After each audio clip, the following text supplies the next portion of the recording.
ಬೆಂಗಳೂರಲ್ಲಿರೋ ಅಜ್ಜಯ್ಯನ ಶಾಖಾ ಮಠಕ್ಕೆ ಡಿಕೆ ಭೇಟಿ ಕೊಟ್ಟಿದ್ದಾರೆ. ನಾಗರಬಾವಿಯ ಅಜ್ಜಯ್ಯನ ಶಾಖಾ ಮಠಕ್ಕೆ ಡಿಕೆ ಆಗಮಿಸಿದ್ದಾರೆ. ಕುಟುಂಬ ಸಮೇತರಾಗಿ ಅಜ್ಜಯ್ಯನ ಶಾಖಾ ಮಠಕ್ಕೆ ಭೇಟಿ ಕೊಟ್ಟಿದ್ದಾರೆ. ಅಜ್ಜಯ್ಯನ ಪಾದುಕೆಯ ಆಶೀರ್ವಾದವನ್ನ ಪಡೆಯಲಿದ್ದಾರೆ ಸಿಎಂ ಡಿಕೆ ಶಿವಕುಮಾರ್. ಪ್ರಮಾಣ ವಚನಕ್ಕೂ ಮುನ್ನ ಕೂಡ ನಾಗರಬಾವಿಯಲ್ಲಿರುವಂತಹ ಈ ಅಜ್ಜಯ್ಯನ ಶಾಖಾ ಮಠಕ್ಕೆ ಡಿಕೆ ಶಿವಕುಮಾರ್ ಹಿಂದಿನ ದಿನ ಭೇಟಿ ಕೊಟ್ಟಿದ್ರು.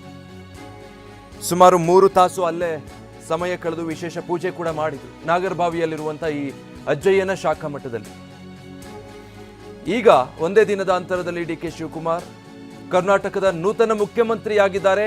ಈಗ ಮತ್ತೆ ಕುಟುಂಬ ಸಮೇತರಾಗಿ ಬೆಂಗಳೂರಿನ ನಾಗರಬಾವಿಯಲ್ಲಿರುವಂತಹ ಅಜ್ಜಯ್ಯನ ಶಾಖಾ ಮಠಕ್ಕೆ ಭೇಟಿ ಕೊಟ್ಟು ಪಾದುಕೆಯಿಂದ ಆಶೀರ್ವಾದ ಪಡೆದು ವಿಶೇಷ ಪೂಜೆಯನ್ನು ಸಲ್ಲಿಸಿದ್ದಾರೆ. ಬಹಳ ಭಕ್ತಿ ಇಟ್ಕೊಂಡಿದ್ದಾರೆ. ಇವತ್ತು ಪ್ರಮಾಣ ವಚನ ಸ್ವೀಕರಿಸುವಾಗಲೂ ಕೂಡ ಅಜ್ಜಯ್ಯನ ಹೆಸರಿನಲ್ಲೇ ಡಿಕೆ ಶಿವಕುಮಾರ್ ಪ್ರಮಾಣ ವಚನ ಸ್ವೀಕಾರ ಮಾಡಿದರು. ಅದಕ್ಕೂ ಮುಂಚೆ ವೇದಿಕೆ ಮೇಲಿದ್ದಂತಹ ಅಜ್ಜಯ್ಯನ ಭಾವಚಿತ್ರಕ್ಕೆ ಪುಷ್ಪನಮನ ಸಲ್ಲಿಸಿ ಅದಾದ ಮೇಲೆ ಅಜ್ಜಯ್ಯನ ಹೆಸರಿನಲ್ಲೇ ಅವರು ಪ್ರಮಾಣ ವಚನವನ್ನು ಸ್ವೀಕಾರ ಮಾಡಿದ್ದು. ಎಲ್ಲವೂ ಆದ ಬಳಿಕ ಇದೀಗ ಮತ್ತೆ ತಮ್ಮ ಕುಟುಂಬದ ಜೊತೆಗೆ ಅಜ್ಜಯ್ಯನ ಶಾಖಾ ಮಠಕ್ಕೆ ಡಿಕೆ ಶಿವಕುಮಾರ್ ಅವರು ಭೇಟಿ ಕೊಟ್ಟಿದ್ದಾರೆ. ಅಜ್ಜಯ್ಯನ ಪಾದುಕೆಯ ಆಶೀರ್ವಾದವನ್ನು ಪಡೆದುಕೊಳ್ಳಲಿದ್ದಾರೆ.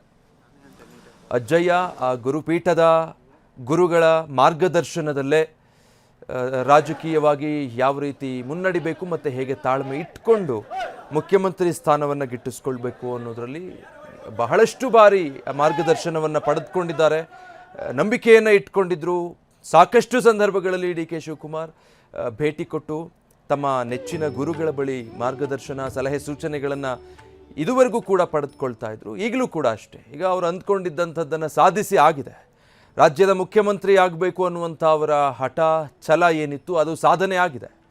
ಇವತ್ತಿಗೆ ಕರ್ನಾಟಕದ 25ನೇ ಮುಖ್ಯಮಂತ್ರಿಯಾಗಿ ಡಿ ಕೆ ಶಿವಕುಮಾರ್ ಪ್ರಮಾಣ ವಚನ ಸ್ವೀಕರಿಸಿದ್ದಾರೆ. ಅದಾದ ಬಳಿಕ ಈಗ ಮತ್ತೆ ಮಠಕ್ಕೆ ಭೇಟಿ ಕೊಟ್ಟಿದ್ದಾರೆ.